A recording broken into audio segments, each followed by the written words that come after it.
73. Siman Kaf Zayin Seif Hey.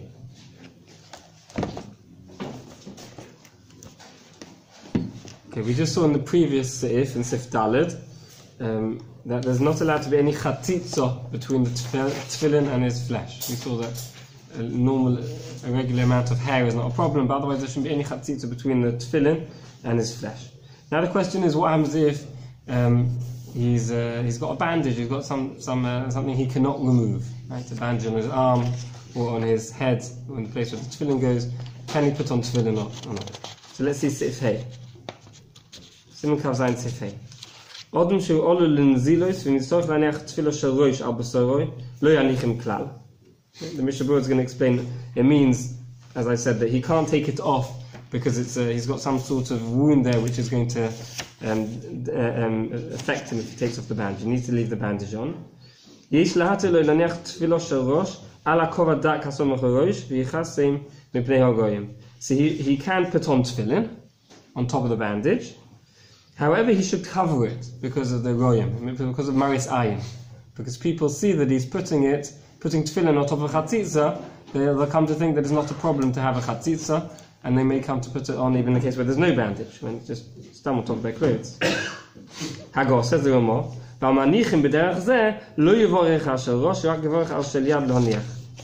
however, in this case where he's putting tefillin on top of a bandage, he can't make a bracha on the tefillin. Okay? How would he hide it? How would he cover it? With the shel yad is very easy. With the shel rosh, some sort of hat with his, put his talis low down. His talis low down or some sort of hat, yeah. Okay. Let's have a look at the MISHNA Berura. Sif Cotton Yud Zayin. That's the 5th wide line. He's got some sort of wound on his head. So it could be his head is very sensitive, and if he reveals his head, then the cold is going to affect his head. Nowadays we know about bacteria, it could be the bacteria going to affect it. What's the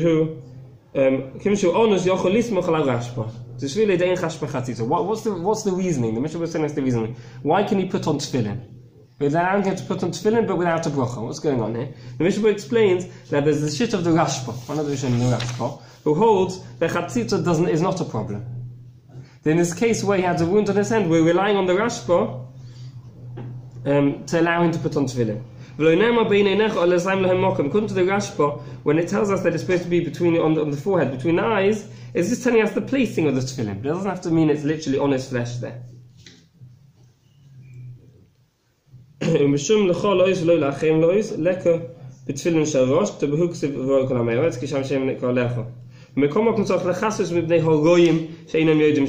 cover the tefillin because of people who are watching who don't realize why he's uncovering his head. This is very why he's not putting it directly on his head. The Rashba it's a very strange explanation because we don't actually place it between our eyes. It's placed between our eyes.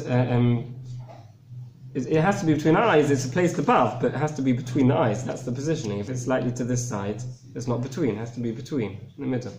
So we learn from Halacha and Moshe Sinai that it doesn't literally mean here. It means on the forehead, but it's still between the eyes. It mustn't be to the right or to the left. It has to be central. It has to be centered.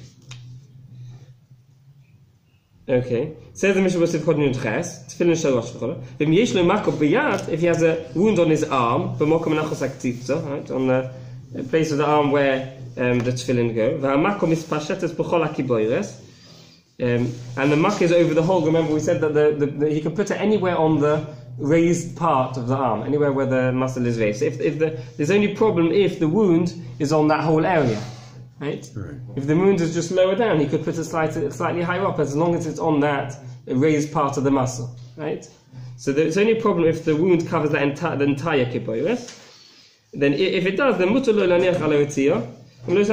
Then he can put his tefillin on top of the bandage. Again, he shouldn't make a bracha. Right? He's not making a bracha because, as we said, he's relying on the Rashba. who holds that chatzitza is not a problem, interruption is not a problem. However, he can't make a bracha because most poskim hold that it's no good.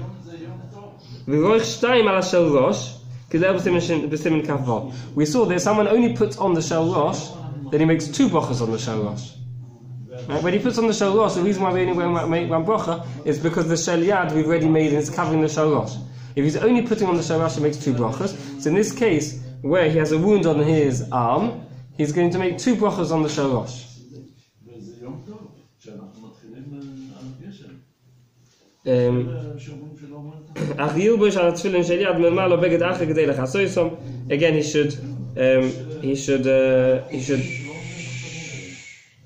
Again, he should he has to cover the tefillin.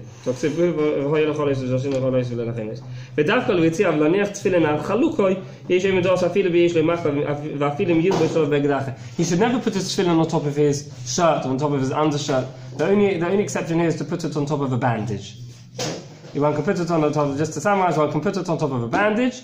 However, one doesn't make a bracha, and one should cover it.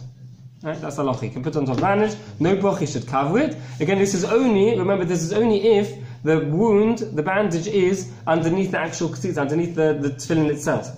We mentioned if it's underneath the straps, either on his head or on the shell or on the hand, then he can make a bracha. He can even make a bracha. We saw the idea of not having chatzitza underneath the straps is a chumrah. We should make sure there isn't a chatzitza, that it's just a chumrah. In the case where it's a bandage that he can't remove, so then it's okay, he can even make a bracha on it. I'm talking about saying a bracha twice on the Rosh. If he's got a wound, what we said about 2 brachas, we said if he's got a wound on his arm, He doesn't say so we said he can't make a bracha on the shel yad. Same But- makes twice on the Rosh. So we said that the shel rosh really gets 2 brachas. Same bracha. The shel rosh, not the same bracha, the bracha of the shel rosh, or yad, covers the shel rosh as well. So we mentioned in the case when he only has a tefillin shel rosh, he makes l'haniach and al-mitzvahs, he makes both brachas on the shel rosh. So this is the same as when he only puts on his, as if he hasn't got a tefillin shel yad. Because he's not making a bracha on the shel yad, when he puts on the shel rosh, he'll make both brachas, l'haniach and al-mitzvahs. No. The other way around, no. If he's got a wound on his head, he'll just make the bracha of l'haniach on his arm. We mentioned that the tefillin shel rosh is mukadusha and therefore gets 2 brachas. It always gets 2 brachas, we just don't really notice it, because on the shel yad we make 1 bracha, on the shel rosh we're making an additional bracha, but the tefillin of the shel yad is also covering the shel rosh. So it's always getting 2 brachas, just generally we don't notice it because the first one was made before the shel yad. In this case, where there's no shel yad, he'll make both brachas immediately before putting on the shel rosh. Okay, now we're going to learn about lefties. This is the fun thing. Sif Vov. V'ito yad yamino. Someone who is left-handed. Im oise kol melachto b'smoil. If he does all work with his left hand, miniach b'smoilo, then he puts it on his left hand. His left hand meaning shu yamin shel kol adam, which means everyone's right hand. Right? His left hand meaning his weaker hand, which is everyone's right hand. If he's ambidextrous, maniach b'smoil kol adam, then he puts it on like a right-handed person on the left arm. Okay, that's the easy case. Now we get to the more complicated case. What happens if he writes with his right hand?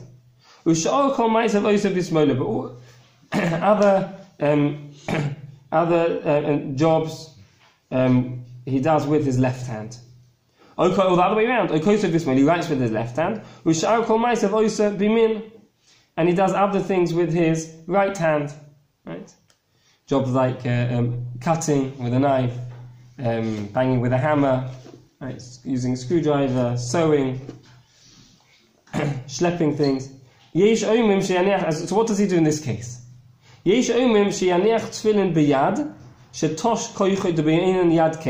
first opinion holds, it says in the pasuk, Yodcha. Right? Yodcha is generally written Yud, Daled, and then a final Chaf. In the case of Tefillin, it's written in a strange way, Yud, Daled, Kaf, Hey. So we split that into 2 words, Yad, Keho, the weaker hand. Okay, so the first opinion holds you have to put it on your weaker hand. If you put it on your weaker hand, it's defined by where he generally does his acts of work. Does he do them with the right or left hand? It's not defined by writing. Writing is like any other activity. There's nothing special associated with it. It goes by which arm is stronger. And therefore, if his right arm is stronger, he puts on the left hand. If the left arm is stronger, he puts on the right arm. The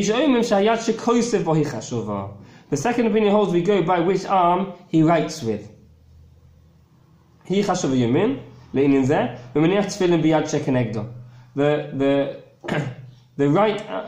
hand that he writes with is what's kover, is the determining factor. And therefore, if he writes with his right hand, he's defined as a right-handed person. If he writes with his left hand, he's defined as a left-handed person. The Ramah says that this is a menoic that goes after which hand he writes with. Right, we're going to see when we get to MISHNA Berura, it's not so simple. But the Ramah says that we go after the hand that he writes with. Okay? Let's have a look at the MISHNA Berura. We're going to talk about all the various different permutations and combinations which seem to be very, very common. Let's start with MISHNA Berura Sivkot Kaf Beis. Yad Min. Va'afilu nase iter al yedei shehirgil atzmai achar. This is the first question. First question is, what happens if he was born a righty and he trains himself to be a left-handed person, or the other way around? When I put on tefillin for the first time, so I'm left-handed, and I do some things with my right hand. So I went to ask the Rav of my shul what to do, and he told me that he naturally is a left-handed person, right? And he grew up, must have been into war, right? When he grew up, it was considered a defect if you were left-handed. So he writes like. So in school they forced him to write with his right hand, right? So this is the case we have here. What do you do in such a case, right? Here we're talking about the other way around. We'll get to the case of the Rav in a minute. Here we're talking about where he's naturally right-handed and he trained himself to be left-handed. Okay, so what's the halacha? He puts it on his right arm. So even if he's naturally right-handed, he trained himself to be left-handed. He's got the din of a left-handed person, and he'll put it on his right arm.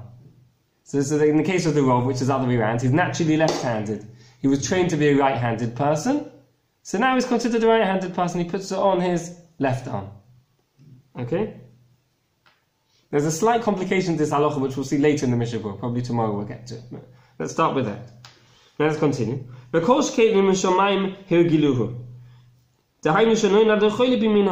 Right? And the same would be in a case where, again, he's born a right-handed person, and then his right arm somehow got affected by some sort of accident or some sort of illness. And all the koch got taken away from his right arm. Now his left arm is stronger than his right arm. Right? Again, this makes him into a left-handed person.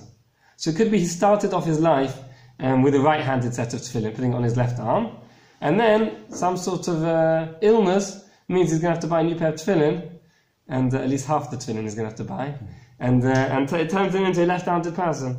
Or if his hand got chopped off, again, that made it weaker. Now we get to your question, right? Your question was that we saw in the MISHNA Berura Sivkot,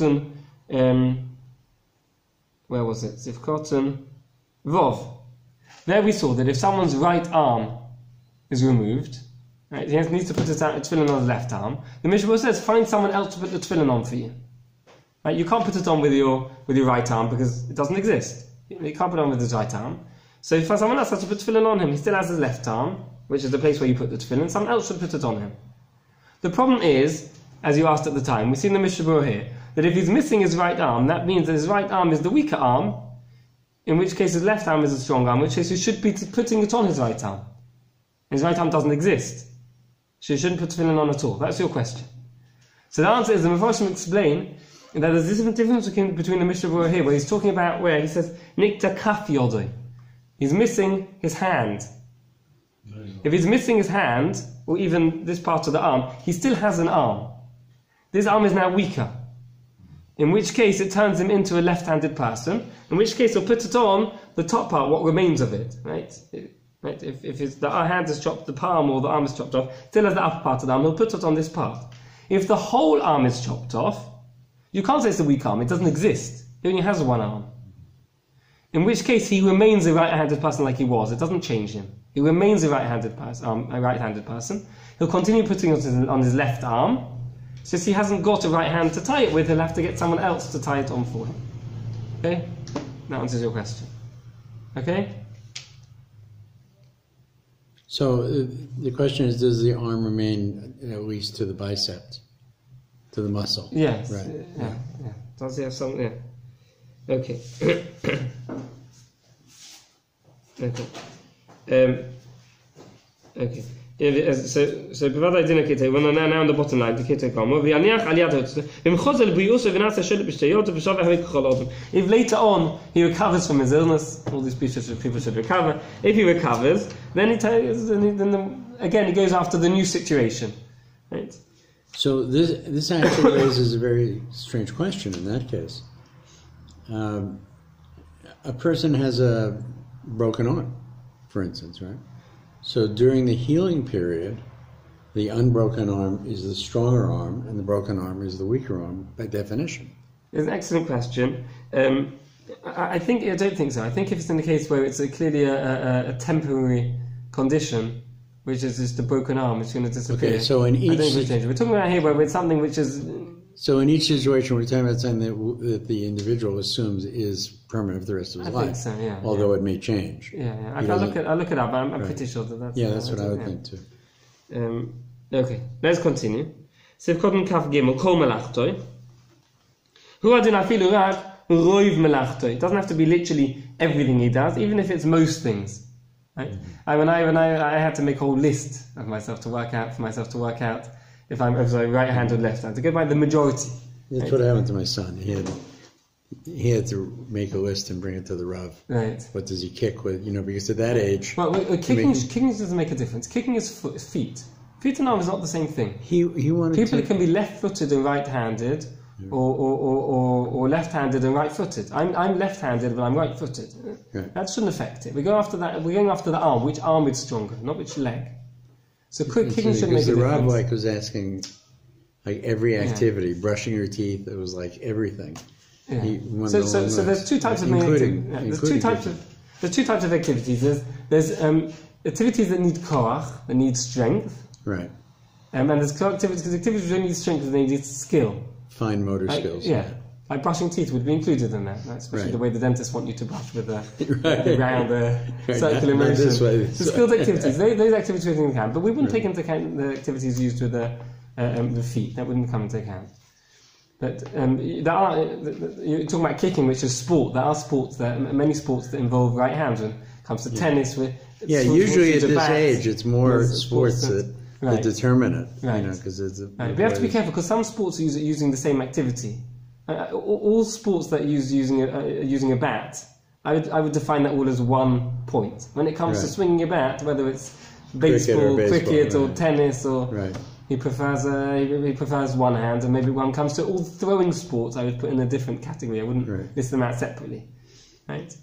I, for example, I'm like that. I all hitting sports I hit with my left hand. All throwing ones I throw with my right hand. Oh, that's interesting. So in cricket, I bowl with my right and hit with my left, that with my left. Then we'll also take into account things that actual real work activities, like screwing with a screwdriver, banging with a hammer, which Ami bangs with, cutting, whether it's with scissors, with a knife. Right. We should take into account all these activities to work out what the majority, which it does the majority with. Right. Sif cotton kaf dalid. Minach bismoy. The reason why it's so important for us to determine which arm is the correct arm is because if he puts it on the wrong arm, whether it's a left-handed person putting it on his left arm, or a right-handed person putting it on his right arm, he's not yotze. He's not even yotze. It completely invalidates the mitzvah, and that's why it's very, very important to determine which arm. Right?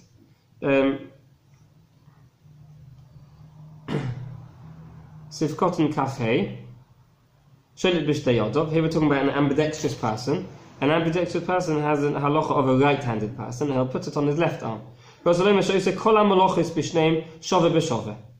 He can do melachos with each. It doesn't bother him which arm to do the melacha with. It's just as easy with both arms. If it's easier for him to do it with his left arm, it's more comfortable, easier. Even if he can also do it with his right, that's not called ambidextrous. Ambidextrous means there's really no difference to him. So if Kozen Kavov Shetoshkoich Rotzaloima Tixiva Eino Shum Milo. Here we're in the first opinion. We saw two opinions in the Shulchan Aruch. The first opinion held that it goes by which arm is stronger. The second opinion holds we go by which arm, we go according to which arm he writes with, which hand he writes with. So that he's explaining now the first opinion. According to the first opinion, that goes according to which hand is stronger. Writing is like any other melacha. Writing, which arm he writes with gets written on the list, but it gets considered like any other activity. It has no special place, no special doesn't make it. There's no special importance. Writing is like any other activity according to the first opinion. Which arm he does most activities with determines if he's right or left hand. So now he's explaining the second opinion. The first opinion, we explained the reasoning. Why should it go by which arm is stronger? The reasoning we said is because the word is written in the pasuk Yodcha Kaf Hey. We split into words Yad Keh, the weaker arm. What's the reasoning of the second opinion that goes after? It goes by according to which arm he writes with. Why should it go by the writing arm? What's the difference? So the Mishnah explains. It says in the pasuk ukshartam, you put on tefillin, tie tefillin on your arm. The next pasuk says you should write mezuzahs. Right?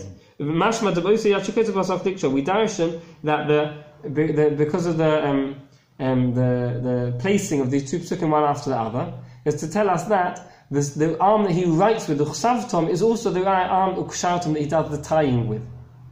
So he has to tie with the same arm that he writes with. Mm-hmm. So if he's a right-handed person, he should tie with his right hand, meaning he's going to put it on his left arm. He's going to tie it onto the opposite arm.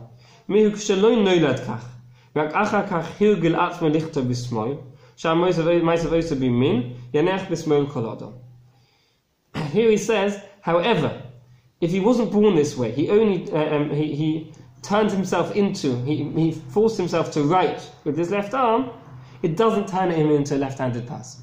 What's the difference here to what we said previously? The difference is here, he only changed his writing. He was a right-handed person, he taught himself to write with his left hand, and now he only writes with his left hand. However, Sha'ar Ma'is of all the other things he still does with his right arm. That he still remains a right-handed person. Okay? When we said previously, he's talking about where he trains himself with all activities to write, to all activities he now does with his left arm, then he becomes a left-handed person. This is a very interesting point, because my understanding is that a sofer is supposed to be right-handed. Is that correct? No, sofer can be left-handed. He can be left-handed? Yeah. So, okay, then forget what I said. Okay. The other way is not true. The reasoning behind it is quite complicated. The other way is not true. The case of the Rav, who was a left-handed person who trained himself to write with his, who was trained to write with his right hand. So that, according to the opinion that goes after which hand you write with, it would turn him into a right-handed person. Right. The other way around, where it's a left-handed person, a right-handed person who trains himself to write with his left arm, he remains a right-handed person. Right? The case of a left-handed person who trains himself to write with his left arm, he would, according to the second opinion, be left-handed, so he writes with the left hand. Again, according to the opinion that it goes after, because according to the a left-handed person who trains himself to write with his right arm, according to the second opinion, he would be considered a right-handed person because it goes after writing. According to the opinion that goes with strength, he would still be a left-handed person. Okay.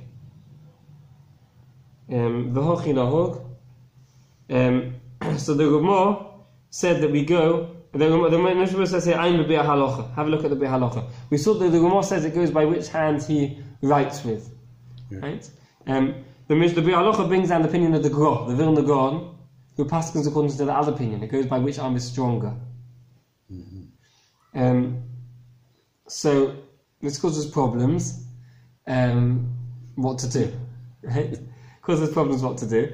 Especially as we're talking about the mitzvah he's going to do his whole life, and if he's doing it on the wrong arm, he's not yotze. It's scary. Scary. So there's a machlokas poskim what to do. Some poskim according to the Ramah, some poskim according to the Vilna Gaon. We're talking here about someone who's right-handed, writes with his right hand, but does most activities with his left hand, right? Or vice versa. Okay.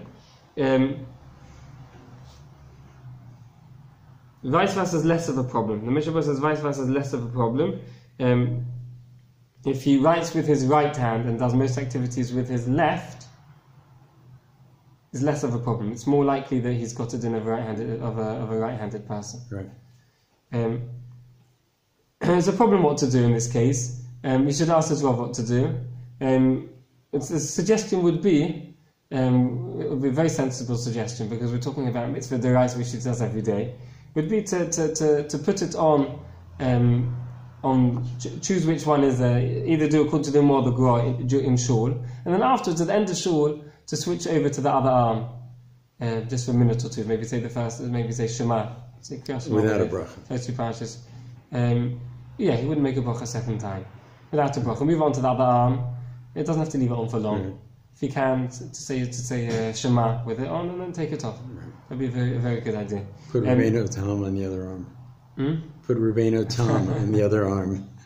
You cover yourself. That would be a good idea. The Rav I mentioned who was forced to write with his other arm, so he told me when he goes home he puts it on the other arm to cover the other opinions. Right. That would be a good idea. Okay, we'll continue tomorrow.